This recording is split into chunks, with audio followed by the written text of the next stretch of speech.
Sam's Big Break.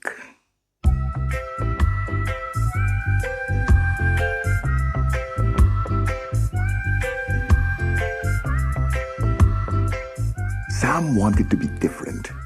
He wanted to be bigger and stronger. In fact, he wanted to be like Rory.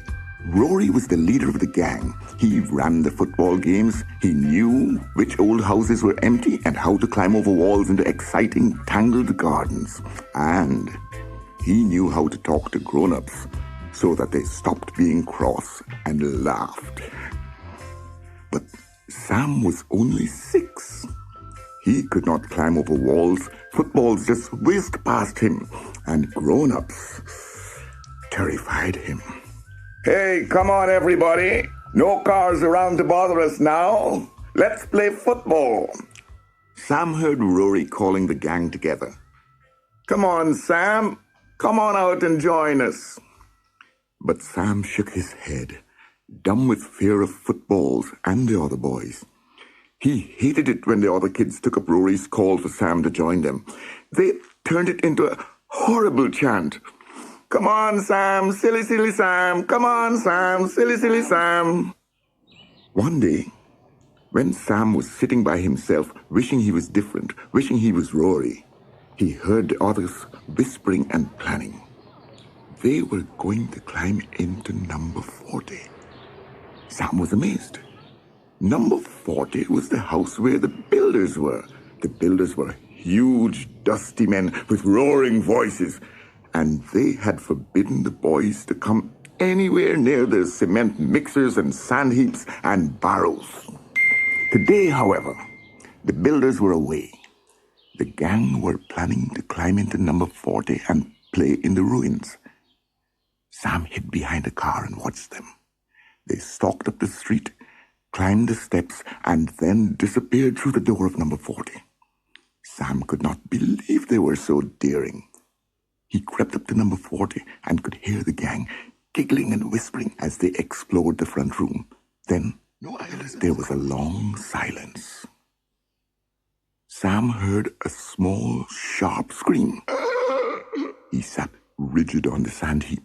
Then he saw the gang all tumble down the steps of number 40. Josh, Mike, Jerry, Peter, Paddy, Bippin, they all ran off down the street, their faces shocked and frightened. But where was Rory? Why had they left Rory behind? Why was there a scream? Sam knew he had to find out, but he was terrified.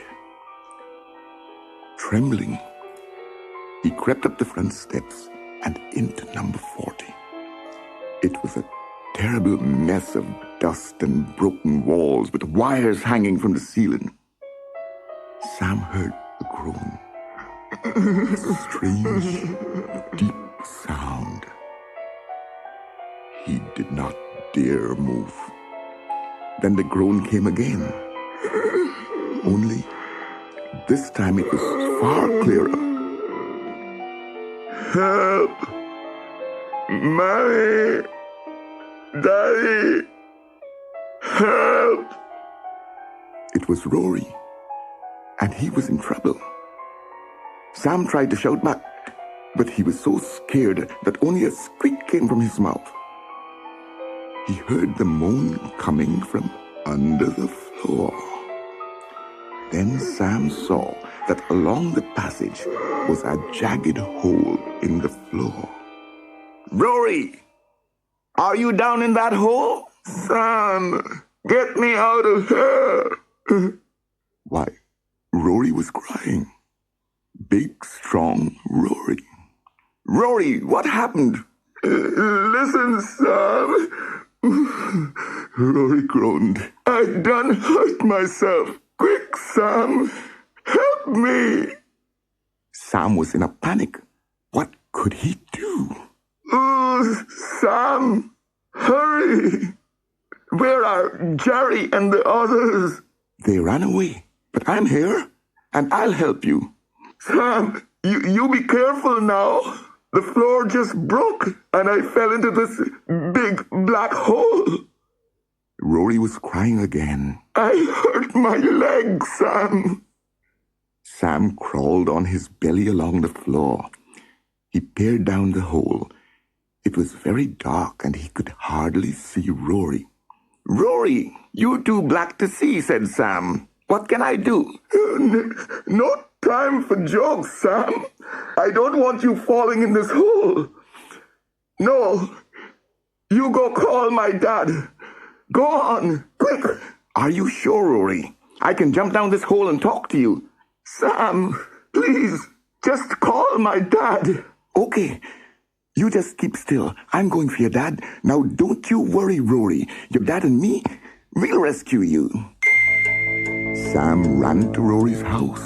He felt so slow and it seemed miles. He banged on the door and rang on the bell.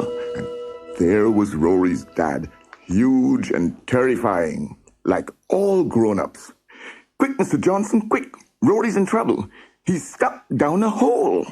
Of course, like all grown-ups, Rory's dad didn't understand. He asked stupid questions like where and how and why. And then Sam didn't understand because Rory's dad was from Jamaica and talked funny.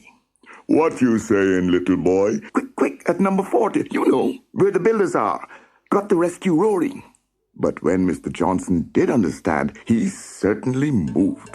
He grabbed a blanket and raced to number 40. He asked Sam to hold the blanket over the jagged edges of the hole. Then Mr. Johnson climbed down the hole and after a few moments pushed Rory up through the gap. The blanket protected Rory from the splinters, and Sam wrapped it round Rory's shoulders while Mr. Johnson climbed out of the hole. Poor Rory. His ankle was broken, and his dad had to take him to the hospital. Mrs. Johnson gave Sam a huge piece of cake and said how brave and sensible he was. After that, Sam was Rory's best friend in the gang, which was almost as good as being Rory himself. And Jerry, Mike, and all the others were so ashamed that they never ever chanted "Sam, silly, silly Sam" ever again.